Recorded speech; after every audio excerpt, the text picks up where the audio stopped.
if you work toward being able to write down appearance, nose, palate, bottle aging, and quality assessment in 10 minutes, right? And then if you can do that, that builds you in a few minutes for any kind of identification or random winemaking question you get asked, right? And if you can't do it at first, that's okay. Practice until you can, and it'll make that exam day a lot less stressful. So Also, practice tasting with your community, but also practice tasting solo, because sometimes tasting with your group can get very noisy, and other people's opinion can sway us and sometimes even hinder our own ability to be able to write from top to bottom, like you say, from appearance to conclusion. So practice with both.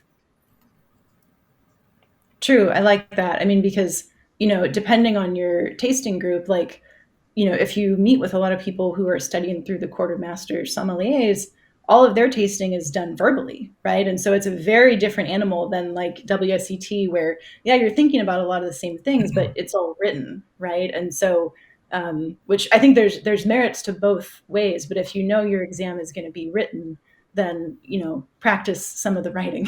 So